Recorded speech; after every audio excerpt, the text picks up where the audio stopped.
first I apologize for the delay, but this is the proceeding in court that we cannot help. Right? Now, sebelum saya mula press conference ni, saya diberi satu muka surat, ya, daripada Datuk Seri Najib. Saya rasa ini harus saya baca dahulu, kemudian saya buat press conference saya. Ya. This is Datuk Seri Najib statement that he wished me to communicate to you. It is in Malay. I will read in full. Okay. Saudara dan saudari yang saya hormati, saya menulis ini dengan fikiran yang tenang, meskipun hati yang berat. Ada ketika saya merasakan seolah-olah perjuangan ini harus saya pikul sendirian, namun saya tetap bertekad untuk meneruskannya, bukan kerana dendam tetapi kerana prinsip. Apa yang saya tuntut hanyalah hak yang diperuntukkan oleh undang-undang dan apa yang telah diperkenankan.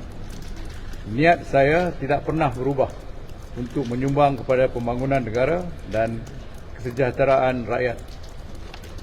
Perjuangan ini bukan usaha untuk mengelak daripada tanggungjawab. Ia adalah ikhtiar menegakkan keadilan, menjunjung integriti perlembagaan dan mempertahankan kedaulatan undang-undang yang dilaksanakan tanpa rasa takut atau pilih kasih. Saya akan terus menuntut hak saya melalui saluran yang sah dengan maruah dan kesabaran, walaupun jalannya sunyi, dan menuntut pengorbanan yang besar. Apapun keputusan hari ini, saya tetap yakin kepada proses kehakiman negara.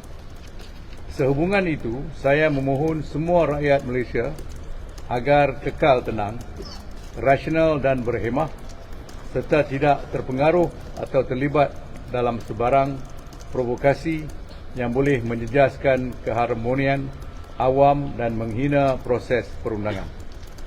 Perbezaan pandangan harus dizahirkan secara matang, tertib dan berlandaskan undang-undang. Saya menyeru seluruh rakyat Malaysia agar menilai perkara ini dengan tenang dan rasional, bukan semata-mata dari sudut nasib saya sebagai individu, tetapi demi masa depan institusi negara dan prinsip-prinsip yang kita junjung bersama.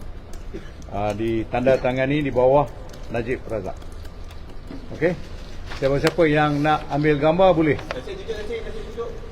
Sorry. Boleh ambil gambar tak? Depan satu.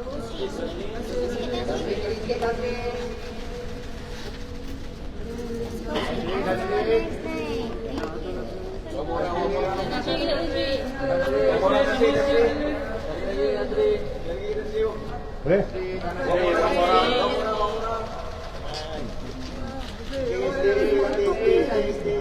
Okay. Alright. I know.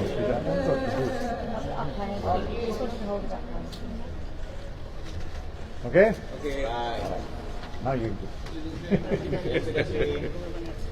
Okay. Oleh sebab apa yang berlaku hari ini panjang, saya akan membuka press conference ni dalam bahasa Inggeris, tetapi semua soalan boleh dikemukakan kepada saya dalam kedua-dua bahasa, dan saya akan menjawab atau cuba menjawab dengan sepenuh-penuhnya. Is that alright? Okay. So, sorry? Yeah. So, today, as we expected, the decision whether Datuk Seri Najib was to be found guilty on the charges that have been preferred against him, and also what kind of sentence that he would receive in the event he gets the conviction. So, true enough, although we are extremely disappointed, but we are not surprised with the result, because we sort of anticipated it, in fact, from the beginning. Yeah. So, while we are disappointed, we are more agitated, not in a bad way, but agitated to do better in the appeal, because by Monday we will file the appeal.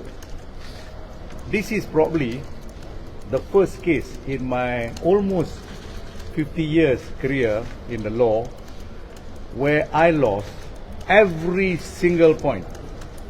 There's not a point, even a small point, that I won. Nothing, is zero. Huh? All right? If it is in terms of football, they scored 100 goals and we scored zero.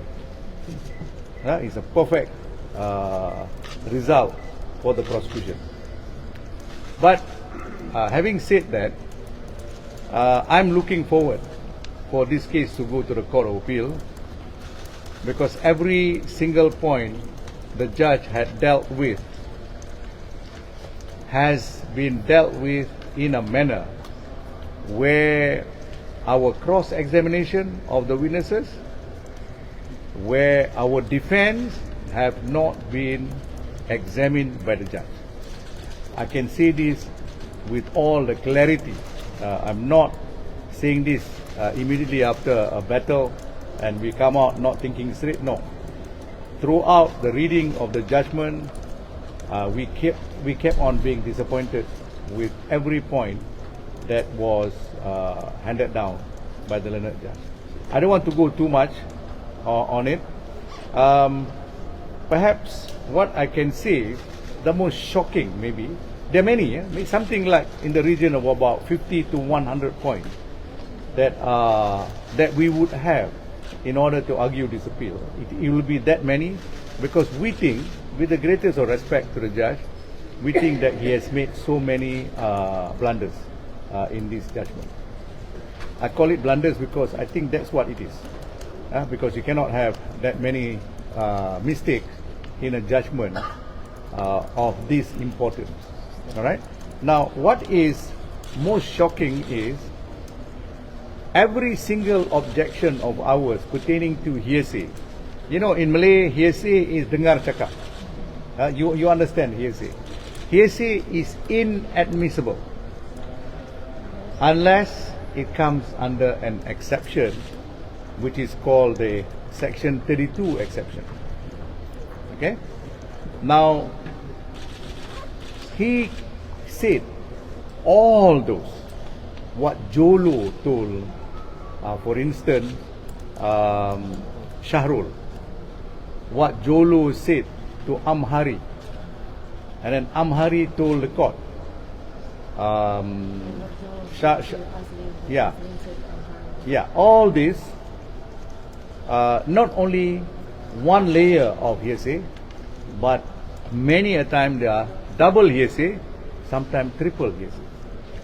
But the learned judge said, not only these hearsay are admissible, because he said they are in the course of business.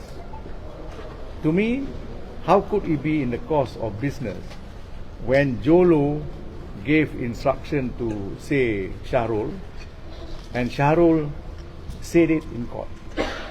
We cannot test what Shahrul testified, because that's not Shahrul's word. That's not Shahrul's word.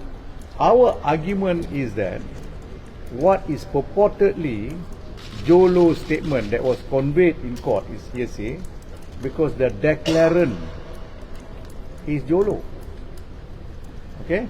Likewise, when Datuk Sri Najib's former secretary, what's her name? Datuk Azlin. The late Datuk Azlin, he died. So they quoted many things that he said. And the court again said that it is in the course of business. That to us is not true at all, because we have got a federal court case, nothing less, federal court case that defines what is in the course of business. It has got to be a system of path where you can say, okay, this established the way the business is done in this particular institution. Whereas this is not. This is berceramuk. You know, Jolo said this, Azlin said that. All these were admitted and we find this very shocking. But he also said double hearsay also can be accepted because he said the law does not prohibit it. Whereas we have read the case law to the court where double hearsay is certainly a total no-no.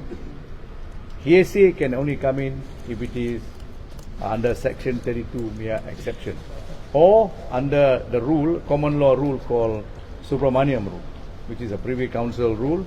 And the Subramaniam rule says it is not hearsay if you are not depending on the words for the truth of what he intends to convey.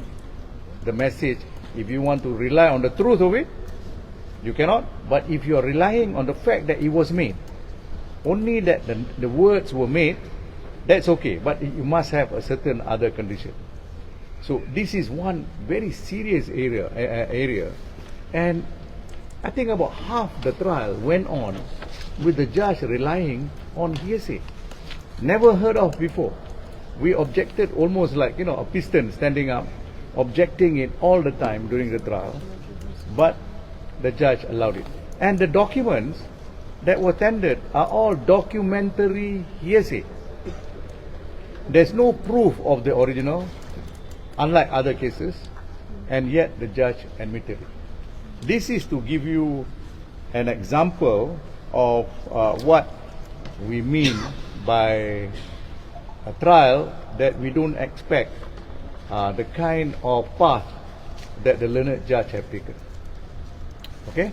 I don't know whether I should go maybe 2 or 3 more examples to you. You remember I have told the judge during the trial he should recuse himself because the prosecution is calling who? Jasmine Lu. Remember? And Jasmine Lu was a former partner of the judge in his previous law firm, which was sorry? Zain and Co. So they were partners at the same time. So when you are partners, you share a lot of information, you share a lot of friendship, and so on and so on and so on. I said, surely you cannot be independent when Jasmine Lu gave testimony. You cannot be impartial. But he told me, I can be impartial if Jasmine Lu is going to state something which is untrue and she's got no credibility, I will pronounce it. Okay? Now here we have very important factors. Jasmine Lu had escaped from this country and has been on the run. She was a fugitive. She negotiated after many years of running around because Joe Low maintained her and she was on the run. She was on the run and therefore she didn't come back. So finally when she chose to come back is when she became Pokai. She didn't have much money because Joe Low was maintaining her overseas. Alright? Now, to begin with, this is difficult character, isn't it? Person who runs like Joe Low. Joe Low hasn't been caught, but she surrendered because she could not tahan anymore. Secondly, she claimed that she saw something in London, in a hotel, and she said she walked in, Joe Low was there, Dr. Sam was there, and there is another Chinese character, what's his name? T. Kok Thiam, who died subsequently when he came to Malaysia. T. Kok Thiam died. But you see that T. Kok Thiam was manipulating the computer. She said, I saw it like a draft of, what they call it, a donation letter. For the first time, she said it. She has never said that before. Suddenly in court, she said that. Now, what did we do? She said this was in early January of, what year was that? Early January of 2015. Yeah, so what happened was, we called Dr. Samsul Datuk Dr. Samsul, who she said was there with her. All right? And Dr. Samsul said, and proved by way of his passport, that he was never in London in early 2015. Never. The earliest he went to London was sometime in July of 2015. But even then, it was not to the hotel, but to another function. Now, he challenged, in fact, Datuk Samsul challenged the prosecution to go and find out from the immigration whether his testimony about leaving Malaysia in only July and not in early 2015, he challenged them, but they did not go and check. Okay, they didn't take up the challenge. So his testimony stands unrebutted. Now, mind you, Dr. Samsul is a character that has not been impeached. His testimony has been straight. He's a medical doctor, and he was doing the CSR and humanitarian work. Whenever there is anywhere that requires his assistance, he'll go and assist. And he also provides medical assistance. But in spite of that, the court accepted Jasmine Lu's testimony over Dr. Samsul. So we find this very strange. A person who has taken a few 100 million ringgit worth of things from one MDB, that's Jasmine Lu. Dr. Samsul never took a single cent. He was just a straightforward witness. The judge preferred Jasmine Lu's statement and testimony. So that is the second example that we want to show. And you remember we called Brian Chia? Brian Chia is a very senior lawyer. In fact, at one time he was the most senior partner in Wong and Partners. Wong and Partners is one of the biggest law firm in this country. Yeah. So what happened was Brian Chia came and said that what Sharul has testified about certain transaction was not true, because he was the lawyer who was being briefed by Jolo as well as Sharul when he came to London at their invitation. And he gave instances that really show that Sharul was a liar. With emails that he produced. He produced impromptu emails.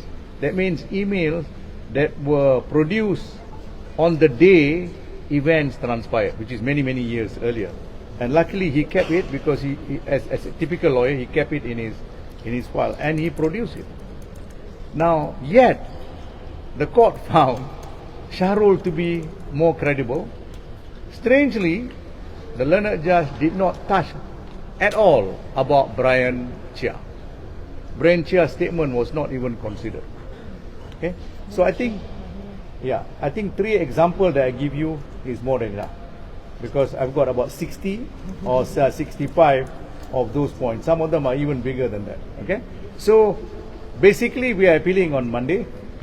We are looking forward to argue this matter in the Court of Appeal. In fact, although I'm sad for my client, in many ways I'm happy, because the more blunder I think a judge makes, the better are our chances.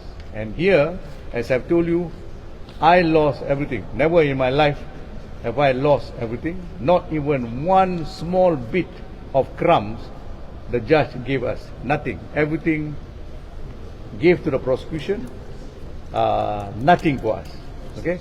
I'm not complaining because he gave nothing, but I'm just complaining to you on the probability in terms of statistics that we can be that bodoh, that we lost everything.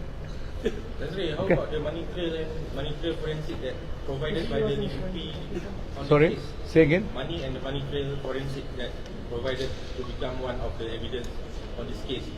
Are you guys having another thought of go against the money trail forensic? I don't understand your question. The prosecution actually provide the money trail, everything. No, it's not forensic. They tried to provide money trail through this young man who was only about 30 years old from Bank Negara. Alright? Finally they call him not an expert. He said, but he will be able to read the documents of finance. Okay? But we have shown that, like for instance, a good example, in a bank document, minus 620 million US means what? It means they took an overdraft from the bank. So the 620 never came to Datuk Sri Najib from from one gil. It came from an overdraft which somebody took from Tano took from Falcon Bank. So if that money is an overdraft, how can it be dirty money? Datuk Sri Najib wouldn't know where the money come from, but the fact that it came to him, as he said, as promised by the Saudi king. Okay, so the source is not illegal.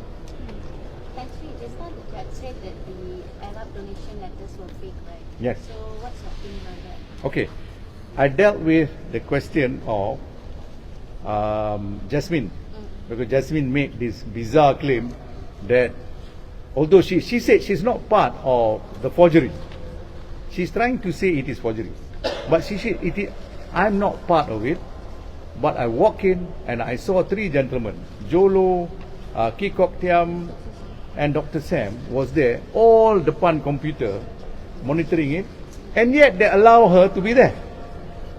You just imagine, she said I'm not part of it. Why should these three gentlemen allow her to be there and expose their wrongdoing to her? Okay, this is over and above the fact that Dr. Shamsul has actually said that this is not true because he was never even in London at that time. Yes.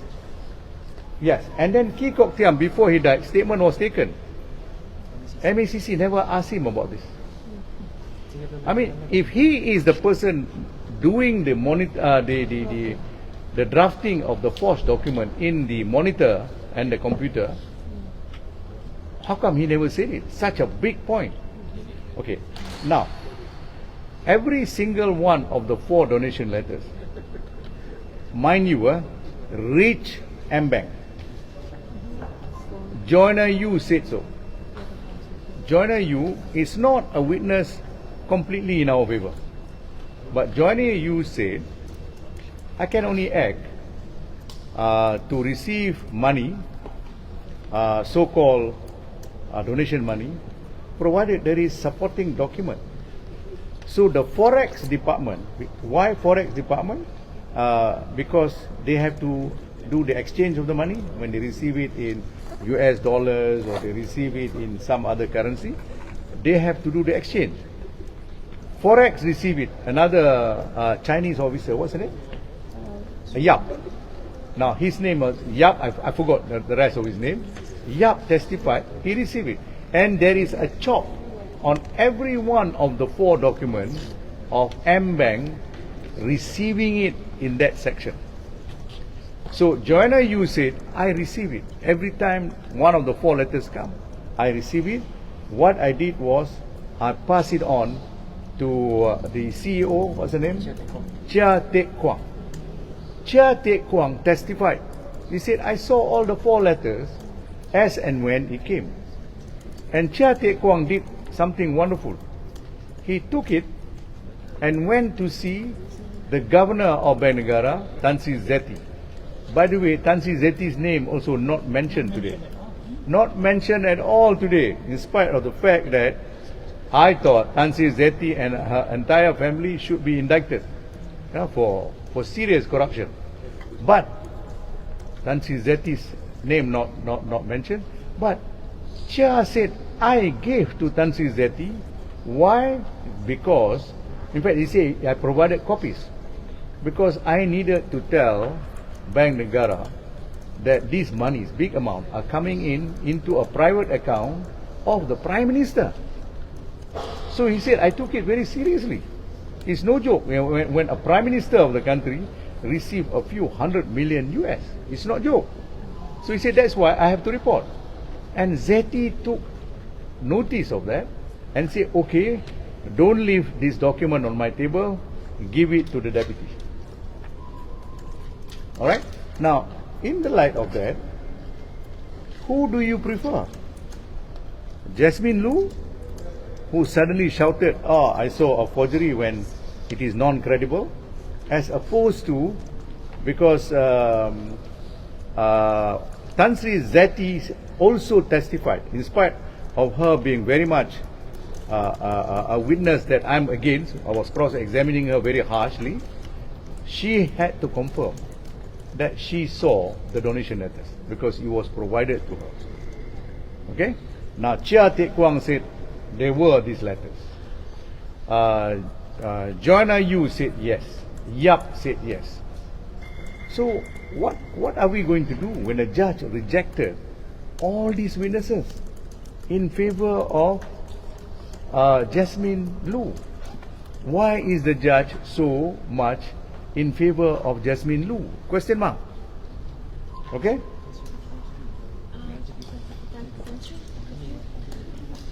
Yeah. You see, she claimed the forgery happened in 2015, remember?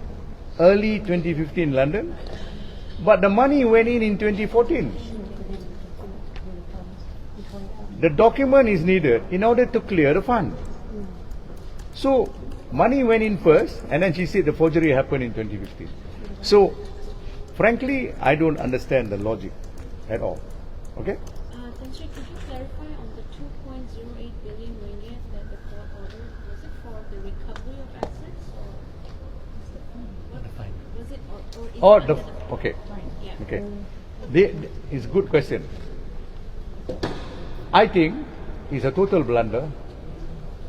That fine under Section 55 can only take place if you can prove that the amount that Datuk Sri Najib took was never recovered. Okay? Did they prove it? We have shown that they have recovered a lot more than what they lost. There was no proof of lack of recovery. So how could you invoke Section 55? So you must ask me, I suppose you will be thinking, why is it Tan Sri Shafee bodoh? Why didn't you object? I didn't object because if the judge is about to make more mistakes, I let him make more mistakes. It's not my duty to correct him. Yeah, he should know that that's not the correct way to do things. So it's not going to be included in the fine, right? It is included in the fine. The order is there, but we are appealing. So that means it's 11.4 plus another Yes, it's 2.1. 13.5. So 13.5 the total fine is about over 13 billion 13.5. ringgit. Yes. Oh, Okay. Whereas the amount involved initially was only 2.4. Okay. And mind you, his tax is 1.9 billion. If his tax is 1.9 billion, his income is times 5. It's about 8.92 billion, the income of a prime minister.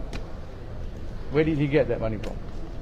So it is all main angin, you know, all atas angin, this money.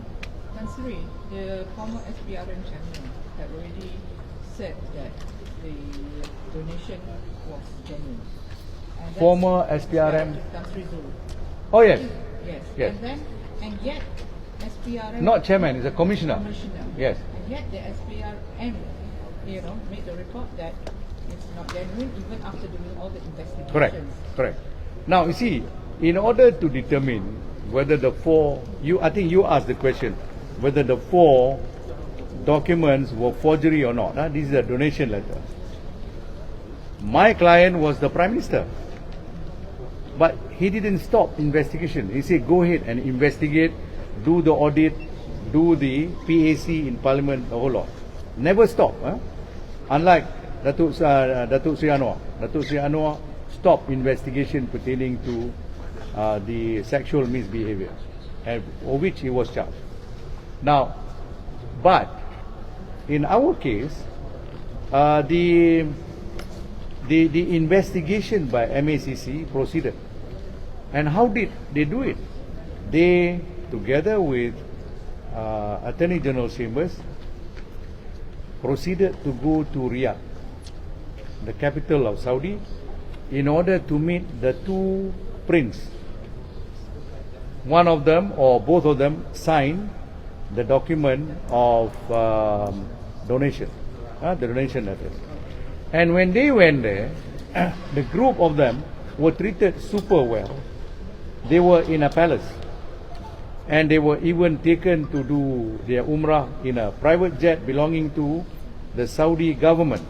Nobody can do this just like that in Saudi unless you're part of the royalty or government.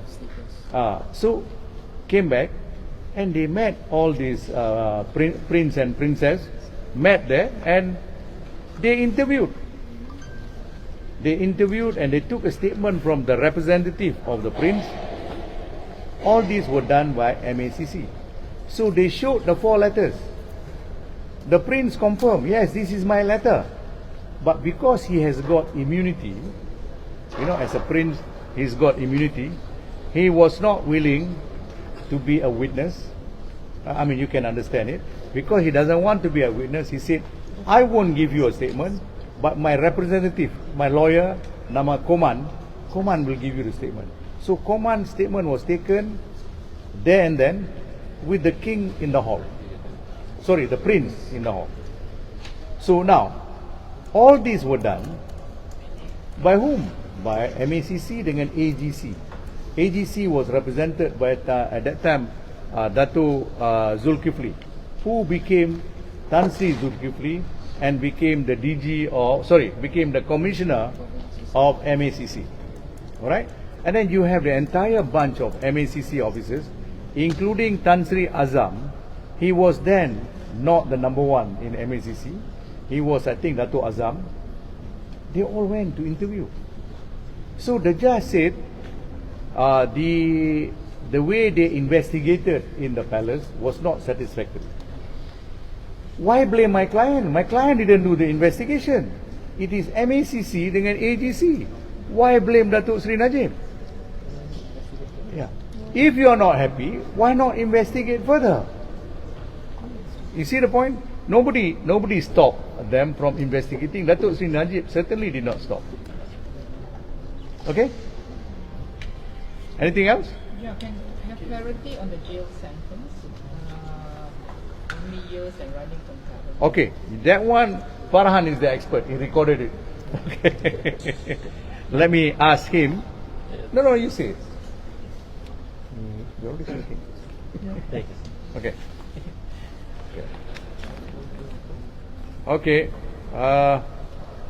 Okay. With respect to Section 23 punya offence, which is 4 charges, 15 years each imprisonment. All 4 guilty, 15 years each, so it becomes 60 years lah in total if you aggregate it. But each of the 15 years run concurrently, run bersama. So in physicality, you serve only 15 years. Okay, that's number 1.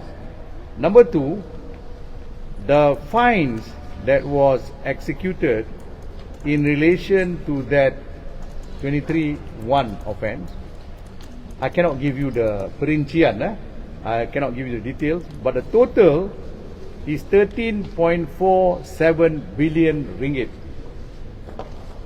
Staggering, 13.47 billion. Okay, then what is it? There's a breakdown. Okay. There's an MACC and AMLA charges. Okay, so I've just given you the total. Then the default sentences. This is the fine, Yeah. Okay, the total fine is 13.47. If they are not paid for each one of the 4 MACC charges, you get another 10 years on each. Another additional 10 years. And these 10 years run concurrently with the main offence. Alright. You got that, as far as, okay. And then For Amlatfa, you have got the 2 years and 6 months imprisonment for Amlatfa, but you remember the fine under section 55, which they have not shown, have not been recovered. They imposed on Datuk Sri Najib, how much was that? 2 billion. 2 billion.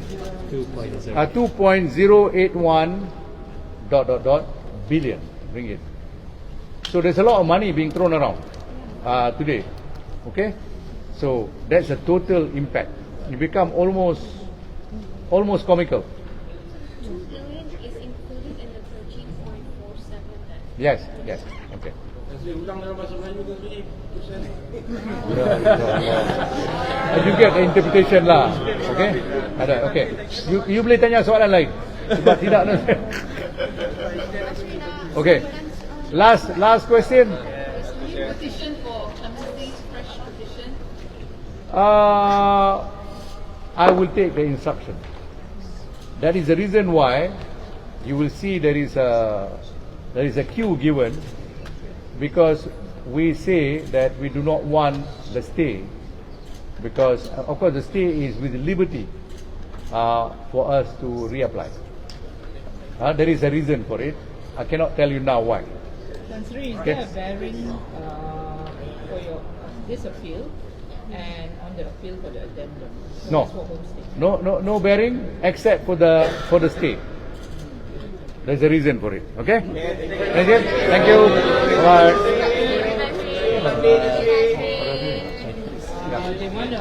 They want to snap a photo of the surat. Dah bagi tadi. Tapi tadi kata bagus. Nah, ambil.